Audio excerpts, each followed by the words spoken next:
हत्याचे भांडण झाले याची तक्रार करण्यासाठी पोलीस स्टेशनमध्ये आलेले आहे. त्या तरुणांनी 8 महिन्याच्या बाळाची चोरी केल्याने आपल्या पोलिसांच्या माध्यमातून ते आपण उघडकीस आणलेलं काय नेमकं प्रकार? काल लोहमार्ग पोलीस स्टेशन कल्याण येथे एक लहान बालकाला ज्याचे वय 8 महिने आहे अपहरण झाल्याची एक तक्रार दाखल झाली होती आणि त्या अनुषंगाने त्या लोहमार्ग पोलीस स्टेशनने काही फुटेज प्रसारित केले होते. तर आमचे पोलीस हवालदार MFCचे सोनवणे हे आहे, त्यांनी त्या फुटेजची पाहणी केली असता त्यांच्या असे लक्षात आले की या संदर्भातली त्यांना एक रात्री तक्रार प्राप्त झाली होती. जे आरोपी त्यांच्या पाहण्यातले होते त्या आरोपीची आणि त्या दोघा आरोपीची एकमेकाशी भांडण झालं होतं.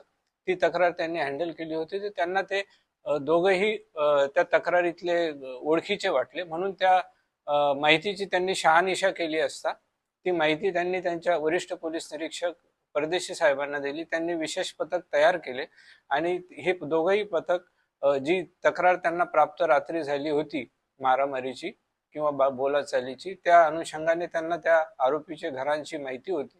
त्यांनी त्या घरी जाऊन पाहणी केली असता हे बालक त्यांच्या ताब्यात मिळून आलेले आहे आणि मग हे बालक त्यांनी ताब्यात घेऊन त्याला सुखरूप सुटका केलेली आहे आणि त्यांच्या नातेवाईकाच्या आणि रेल्वे पोलिसांच्या ताब्यात देण्यात आलेले आहे. ही आमचे पोलीस हवालदार श्री सोनवणे यांनी ती सतर्कता दाखवली आणि त्यांचं याचं कौतुक करण्यात येतं आहे मोठ्या प्रमाणात. या दोन्ही आरोपीचे नाव काय आहेत आणि यांचा काय क्रिमिनल बॅकग्राऊंड आहे का आणि मुलाला काय नेमकं विकण्यासाठी ते? ह्या दोघा आरोपीची एक महिला आरोपी आहे, तिचं नाव सविता खरे आहे आणि जो पुरुष आरोपी आहे त्याचं नाव अक्षय खरे आहे आणि याबाबतचा अधिक तपास रेल्वे पोलीस स्टेशन करीत आहे. त्यांचं काही पूर्व इतिहास असेल तर त्याबाबतचाही तपास पोलीस करीत आहे. त्याबाबतचा तपास निश्चितच पोलीस करीत आहे.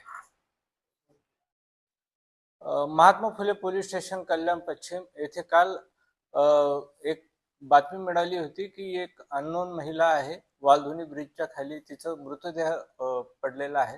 त्या अनुषंगाने माहिती मिळाल्याच्या नंतर आमचे MFC पोलीस स्टेशनचे पोलीस अधिकारी अंमलदार घटनास्थळी गेले. वरिष्ठ पोलीस निरीक्षक श्री परदेशी साहेब यांच्या मार्गदर्शनाखाली तपास सुरू केला. त्यांनी त्या महिलेचा रीतसर आम्ही पंचनामा केला. त्याच्याबद्दल अकस्मात मृत्यू रजिस्टरला नोंद घेण्यात आली. चौकशी सुरू केली. त्या दरम्यान एक महिला पोलीस स्टेशनला आली व तिची सून हरवल्याची तक्रार आमच्याकडे देत होती.